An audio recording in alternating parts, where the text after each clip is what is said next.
Good morning, all of you.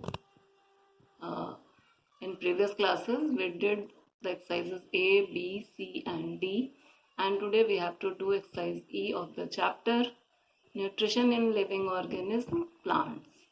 So students, let us start the exercise E.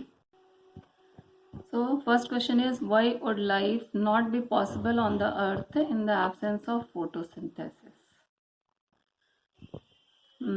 Photosynthesis, as you know, that the process of preparation of food in green plants using carbon dioxide and water, and plants only has the ability to prepare their food. Other organisms depend upon plants for their food, and the product of photosynthesis is oxygen also. Oxygen is taken in by all living organisms during respiration. That means we depend upon plants for our food and oxygen also. So it can be said that life would not be possible on the earth in the absence of photosynthesis. Once again, I am repeating the answer. Photosynthesis is the process by which plants prepare their food using carbon dioxide and water. Other living organisms depend upon plants for their food. Oxygen, which is the product of photosynthesis, is taken in by all the living organisms during the process of respiration. So it can be said that life would not be possible on the earth in the absence of photosynthesis. Now in question number 2, we have to give reasons. There are some statements and we have to give reasons for these statements. Number 1 is mushroom is a saprotroph. That means why mushroom is a saprotroph. Mushroom feeds on dead and decaying organic matter. That's why mushroom is a saprotroph. Since mushroom feeds on dead and decaying organic matter, so it is a saprotroph. Second is sun is the ultimate source of energy for all living organisms.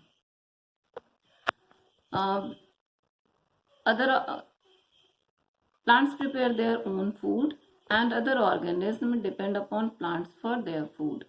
Some of them depend upon plants directly, they are herbivores, and others depend upon these herbivores for their food, they are carnivores. If plant is not there, herbivores will not survive, and if herbivores are not there, then carnivores will also die. And as we know that plants cannot prepare their food in the presence of sun, so we can say that sun is the ultimate source of energy for all living organisms. Once again, plants prepare their food in the presence of sunlight and other organisms depend upon plants for their food. Some of them depend upon plants directly, that is herbivores, and other depend upon herbivores for their food, they are carnivores. If plant is not there, herbivores will not survive, and if herbivores are not there, then carnivores will also die. And plants prepare their food in the presence of sun, so we can say that sun is the ultimate source of energy for all living organisms. In question number C, the leaf of a plant dies out if its stomata are blocked. Stomata are the tiny pores present on the leaf surface, and the function of stomata is to exchange of gases. If exchange of gases not take place, then food will not prepared and then the plant dies out. Once again, stomata are the tiny pores present on the leaf surface which help the plant to exchange the gases. If exchange of gases not takes place, leaf cannot prepare the food and the plant dies out. Indeed, leaf is known as the food factory of the plant. Leaf has chlorophyll and it prepares food for the plant, so it is known as the food factory of the plant. Leaf has chlorophyll in it. It can prepare food for the plant, so it is known as the food factory of the plant. In E, lichen is a living partnership between a fungus and an alga, and the partnership is beneficial to both. Lichen is a living partnership between a fungus and an alga, in which fungus provide water and minerals to alga, and alga prepare food for the fungus. In this way, both are beneficial to each other.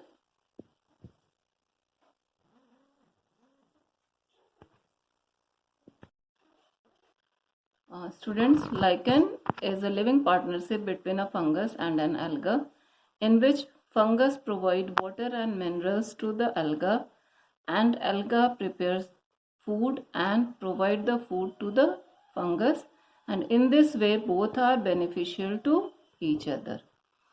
Now question number 3. Why do some plants feed on insects? How does a peach plant catch insects? The first part, answer of the first part, that is, why do some plants feed on insects? Some plants feed on insect to fulfill their nitrogen requirement. Some plants feed on insects to fulfill their nitrogen requirement.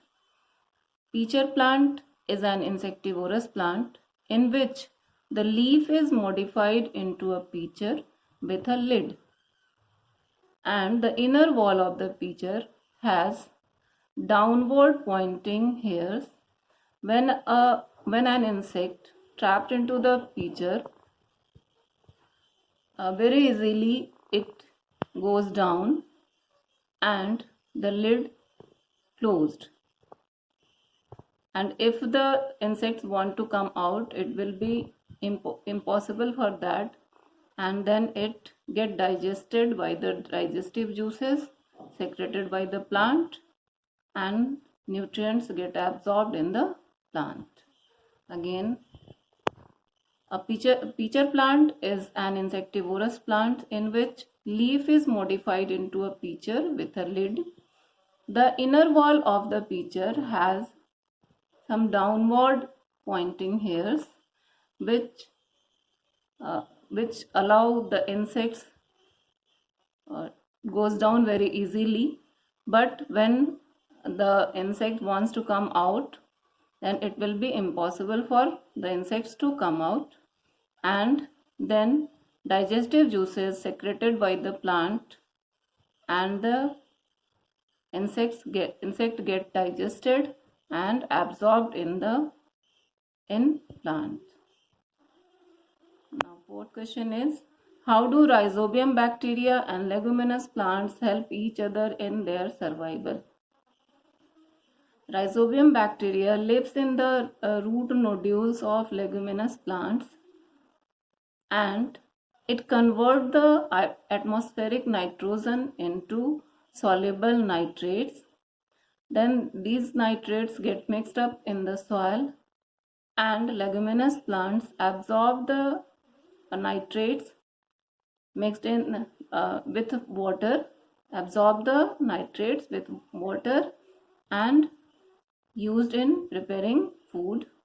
In turn, leguminous plants provide food and shelter to rhizobium bacteria, and in this way both help each other in their survival. Once again, rhizobium bacteria lives in the root nodules of leguminous plants and convert the atmospheric nitrogen into soluble nitrates. Then these nitrates get mixed in soil, and leguminous plant absorb these nitrates with water and use it in preparing food. In turn, leguminous plants provide food and shelter to the rhizobium bacteria, and in this way both help each other in their survival. In question number 5, you have to complete a web chart. Top of the web chart is plant, and there are 4 boxes. 2 are filled and 2 you have to fill. Into the sunlight, carbon dioxide, then water and chlorophyll you have to fill. Then carbon dioxide from air, water absorbed by root, and chlorophyll you have to write present in the leaves. Now results in the formation of glucose and oxygen. This is the complete wave chart of photosynthesis, so you can fill it easily. Now students, we have completed the chapter with all its exercises. Now your duty to note it down properly and learn it. Thank you. Have a nice day.